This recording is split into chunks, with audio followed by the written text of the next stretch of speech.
Hello and welcome to this special edition of The Rest is Entertainment with me, Marina Hyde. And me, Richard Osman. Celebrity Traitors reaction.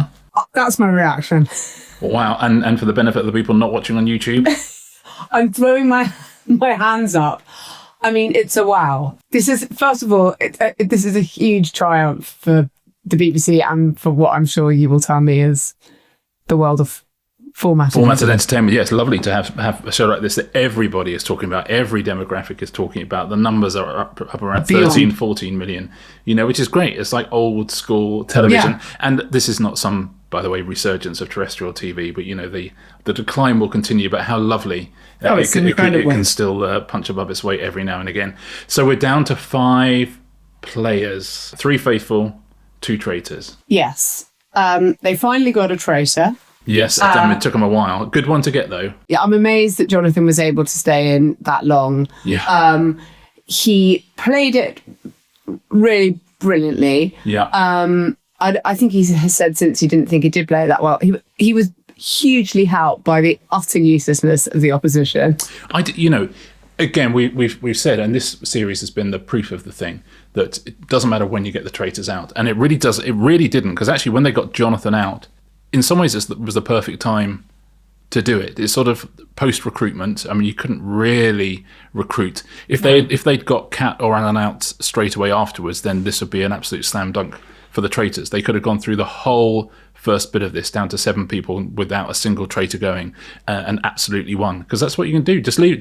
When you're down to 7, half of them are traitors, and traitors give better clues to other traitors than faithfuls, and it just goes to show that actually, I mean, listen, we love the show, we love the format, but it was meaningless that they went through all of that terrible stuff at the beginning.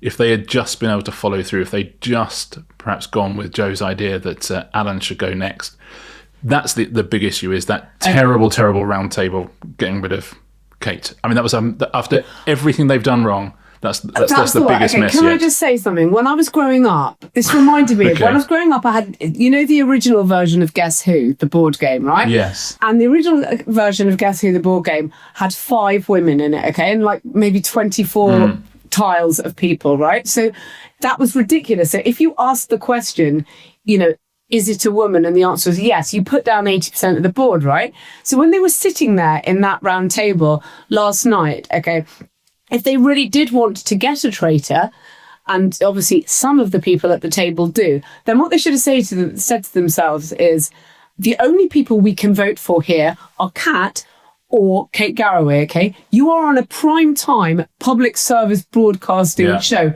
Do you think that they've made the traitors 3 men? So, okay, one of these women has to be a traitor. Vote for one of them. It doesn't, it almost doesn't matter which, but vote for one of them. Obviously not if you're Kat or but everyone else at that table should have thought, I've got to vote for a woman here, because realistically, one of these 2, I'm at least on a 50-50, which given our track record has been so appalling, vote them out. Now, representation has changed in that way, so you would know that if you thought about it, you would know. Yeah, and there's, as you say, there's almost no women left. Well, now there's 1 woman left, and she is a traitor, and that is Kat. So we have to talk about the position that everyone is in now, and it seems to me that the person in the worst position is David. I don't see any gameplay whereby David does what I do, but we will get to it. We have Joe and Nick, who at the moment seem solid. They're going to vote as a block. We have Kat and Alan, who are solid. Yeah. And they are going to vote as a block for sure. David, let's imagine, teams up with Joe and Nick, in which case probably the faithfuls will win. If David decides to team up with Alan and Kat, then for sure the traitors will win. But either way, when you get down to that bottom 3, so let's say they vote off Alan and Kat. Let's say they work it through. Nick, Joe, and David in that last 3. There's nothing to be gained by keeping David in there. No. And obviously, if Kat and Alan get through to the last 3, they have nothing to be gained by keeping David in. So David, I think, it's almost impossible for David to win this unless, this is the only situation I can think of, unless Nick's beginning of suspicion against Joe Marler goes further and that little coterie is broken up. I agree with you. I would like to say something about Joe Marler. Okay, at the beginning he said to me, oh, I reckon he's going to go to pieces later on, right? I love Joe Marler. I think that there's been a complete lack of respect, and I find it very interesting within this game. As I said last week, there is a sort of class-based thing, or intellect as class, as there's a sort of weird deference in this version of the game where, he kept saying to David, as an intelligent man, being a very intelligent man. By the way, David, God bless my goal hanger stablemate. He's absolutely brilliant. He is incredibly intelligent, but he has not played this game incredibly intelligently. And I don't believe he's still there. He's still there. Yes, but as we've said many times before, there is a benefit to not playing the game well because he has never been perceived as a threat, and there is always a benefit to that. And if you look at who he's voted for, if he gets to the end, he can maybe plausibly deny that this was a plan all along. But he's voted for Nico, Stephen, Claire, Stephen, and Nick. Okay? Okay, you want to tell me that, okay, maybe he's playing 9D chess. Okay, Joe Marler has had the best idea, which was that they're never going to, in actually really intelligent form of selection, they'll never put Stephen and Jonathan both as traitors because but they will put one of them. But they will put one of them. Yeah. He's had the best idea. He's pursued Jonathan throughout, and he's understood how to do it. I really think that in the normal civilian version of this game, Joe Marler would be a much more significant sort of a rallying person. And I tell you why, because that he's, the rugby player, and he puts his back like physically into the task, but he would be seen as a natural authority figure because of sport and because of things like that. These are not sport people, Richard, okay? They got rid of the two sport people really early on. You and I both know, who do you think the biggest sports fans around recent round tables are? Okay, there aren't any. Yeah. And there isn't that natural, which in wider society, you would have much more deference to someone like Joe Marler, and his clarity and his simplicity of purpose and his actual leadership would be acknowledged more. And he has no fear of upsetting important people. Among his art crowd, Richard, among this, with their shiny floors and their envelope openings. What do you think Joe Marler would make of you if you were on that show? Do you think he'd think you were a Hundy? Well, it depends what I was. I think he's quite good at seeing through people, I think. I wouldn't like to have that gaze turned upon me. I have a little message from Joe that he sent this morning. What? Have you actually? Yeah, bless him. Hi Marina, it's Joe Marler here. I just wanted to say that you and Richard are both big dogs, but you are my absolute Hundy. All the best, big love, goodbye. Absolute Hundy. I'm going to listen to it like no more than 450 times. I love you, Joe Marler. That means a lot. But no, he has played an incredible game. He dropped the ball a tiny bit. He was the one that's saying, "Oh, but don't forget, traitors often drop a little parting shot." And so he said David. So he's looking at David, and David had not thrown Jonathan under the bus, so he would have no reason. But Jonathan had sat in the back of the car with Joe, and said to him, "If it was me, I'd be looking at Alan." And I'd be looking at Kat. Yes, he did. He did it. So he did throw the other traitors under the bus, but he did it actually in a bus. Joe was there when it was done. On Wednesday's episode, Joe finally said, "I'll tell you what, if I'm wrong, vote me out tomorrow." It's like, wow, have we got this far in this version of the game before I hear that someone line? Said that. You hear that in like episode 2 in the normal version, okay? Stick it all on the line and say it. And I think it was quite helpful, but I'm a big fan of his, and I think he's had incredible clarity all the way through. I think he reads things brilliantly. I think if Nick can continue, because he's also built that, he's trusted Nick and understood that Nick has something that he doesn't have. And I think Nick he hates everyone else in the game, which I quite like. You can believe it though. You want to believe that secretly he hates all these people. He loved Joe Wilkinson and he likes Nick, and that's it, right? And I love that. If there feels like there's genuine niggle, it's probably fake, but there's something about it that's just like, I've got no time for any of this. But if Nick holds the line, I think Joe will hold the line. I think Joe will hold the line with Nick. I think. I do too. If Nick holds the line with Joe, there's your 2 winners right there. If Nick gets inside his own head, because this is the thing about being clever, is sometimes you can be too clever. Nick will be thinking, yes, but if that were true, then this is true. But if that were true, then this is true. And if that were true, then the double bluff and the triple bluff would be this. And that means X, it must be Joe. That's what I would be doing at this stage of the game. I'd be thinking, what's the cleverest thing I can think of? Why don't I do that? Whereas actually the cleverest thing I could think of is not to think of the cleverest thing I could think of. You know, that's the smart play here. If he does go against Joe one way or another, then how does that play out? If he decides that Joe... It will leave a sad taste in the mouth, let me tell you that, emotionally, how it plays out. Can we talk about Alan there? Okay, he's now a fully minted national treasure. It's beyond. He's also, but he remains an unbelievably high delivering entertainment booker. Yeah. At all points, he is giving you something, and he's providing gloss and asides that are, you know, I mean, honestly, when he said to Celia, yeah, you can't just compliment everyone and then you can't just keep complimenting everyone and then just voting for them. I mean, there's a number of drive-bys, and there are ones where you're just not quite sure. I wondered whether there even was some genuine nibble with Kate. I wasn't quite sure about it. There were moments where it was... And you can see him with Joe as well. You can see round the round table, the two of them are absolutely butting horns. If I'm a producer, right, you go, okay, we're down to our final 5.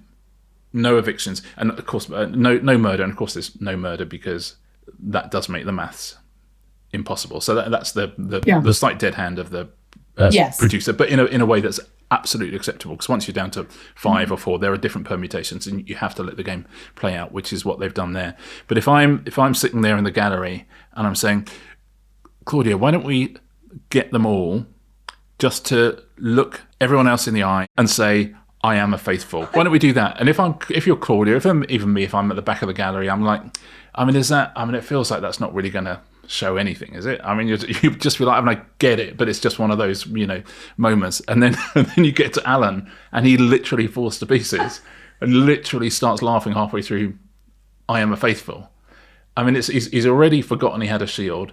Now he's laughing halfway through saying, I am a faithful. And the highly perspicacious Joe Marler has categorised it, and just as you did right at the very start when we knew who the bookings were, saying, it's good for comedians because they can deflect, they can deflect with humour. And exactly Joe Marler actually explicitly said, I think you deflect with humour. And I think, that wasn't even a deflection.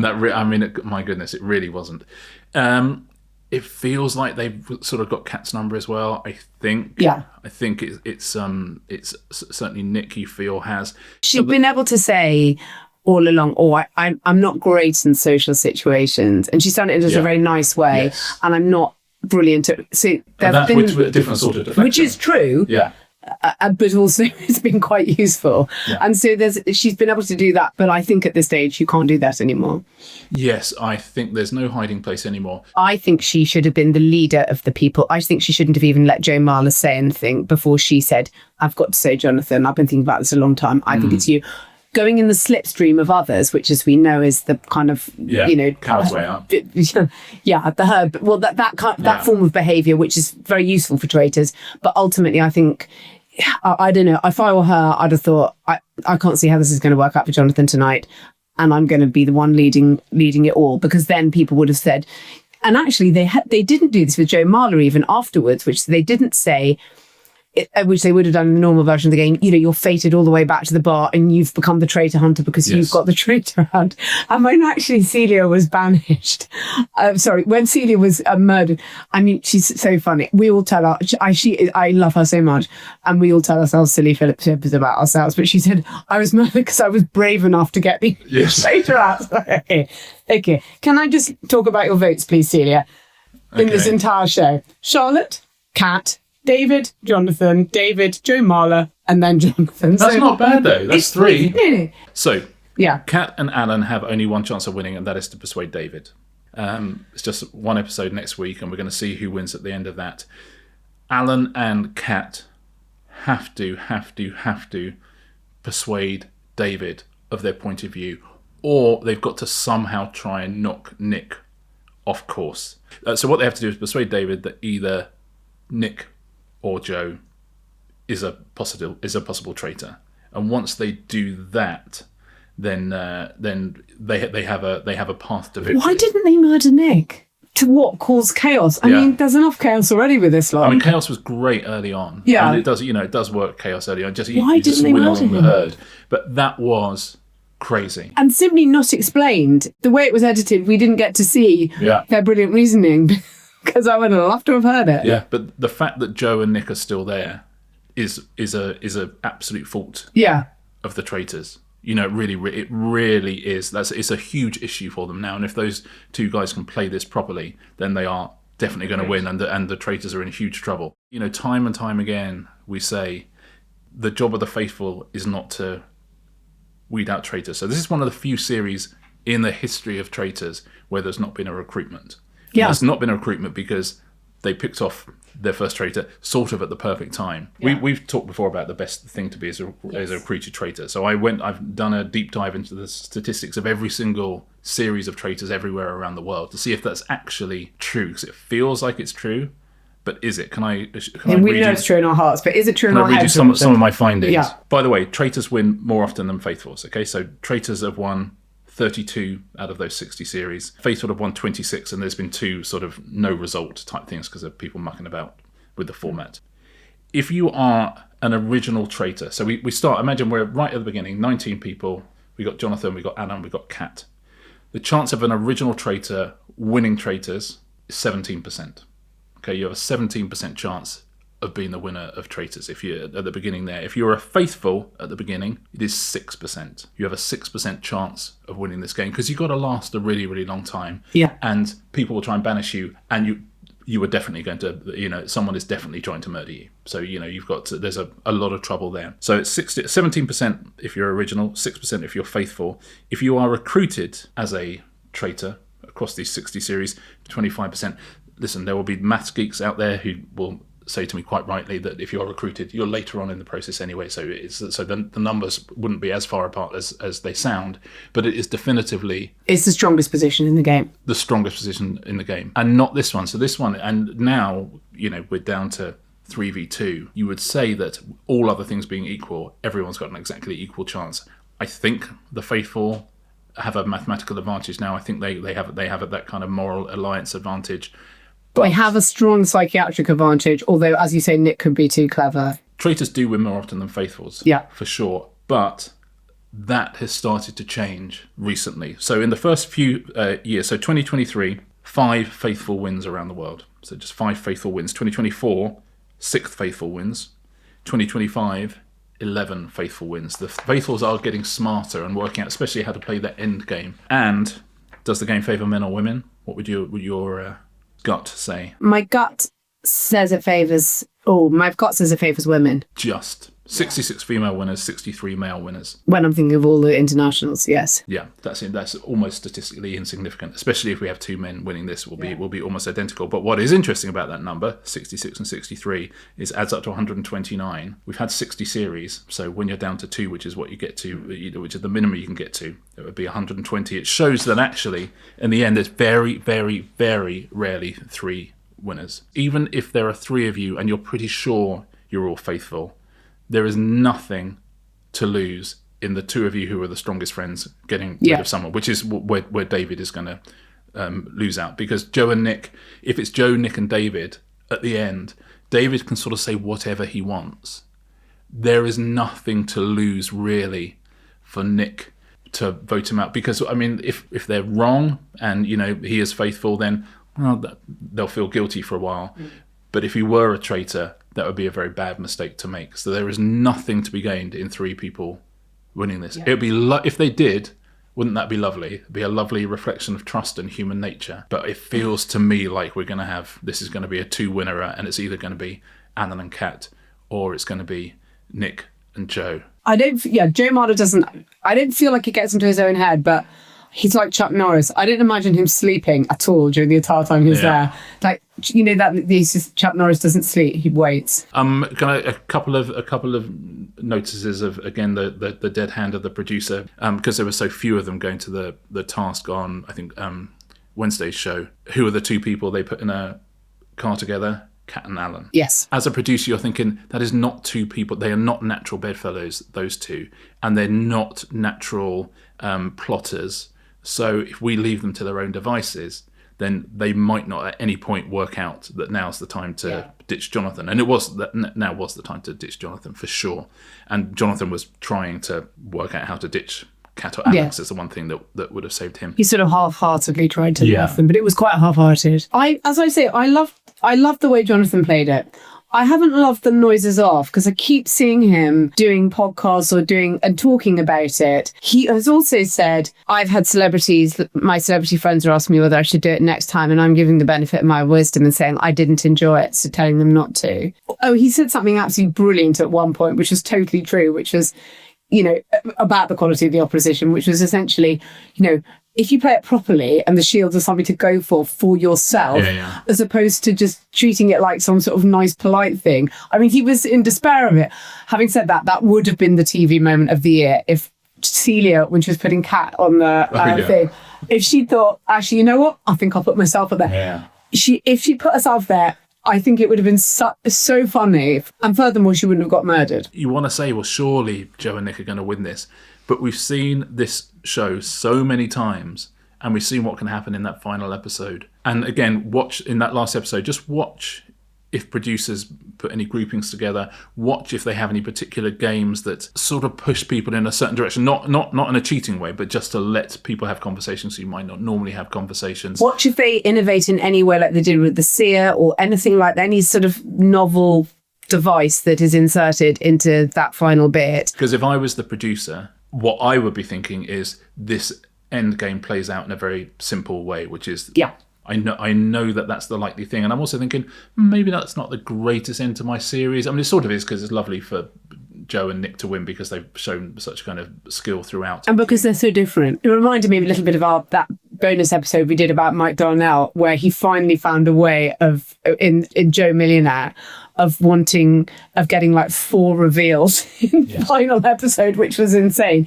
Just stacking them all the time. So all the time you think, there can't be another piece of drama. There can be. So if they can find a way of just putting one more layer of drama into that. Because again, lots of when you see formats, lots of it is, oh my God, we got a problem here. How do we put a sticking plaster on it?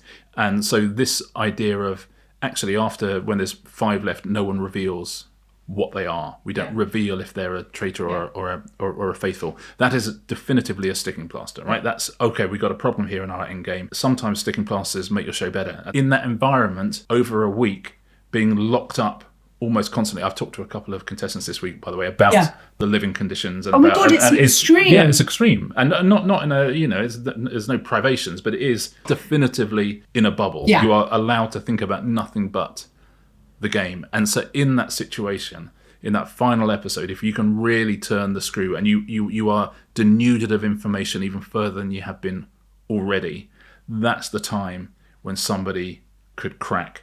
And again, it's an hour long, and a lot of people have a lot of theories about a lot of people. And Joe Marler, you can see, is being given the hero edit, but he's been given the hero edit because firstly, you can edit it that way because he is getting a lot right, and secondly, because he's given so much value to the producers. He's named his theories. He's the story. In that way that when they get someone on a history documentary to do talking heads, and what you're doing there really is providing the connective tissue between this bit of footage of Hitler and this bit of footage of something else. And if you say it really, really clearly, then they're just going to keep asking you back because you're the guy who can say it. If you say, I think you deflect using humour, and you just say it so clearly, then you're the dream for the producer because you've said it exactly and you're very, very clear. And you say, I think my game plan tomorrow is going to be to do this because this, then you're that person. Weirdly, comes the least from that world because his primary career was doing something completely different. So next Thursday, the final, very exciting. I'm going to be in Germany, but Germany's an hour ahead, so I think it finishes. So I think I'll be able to watch it live, and then we can do our episode live and talk all about it. I'm very, very excited about that. We'll see you for like a regular episode on Tuesday, and we'll see you for another Celebrity Traitors reaction one next Thursday. It's so exciting. See you next week, guys.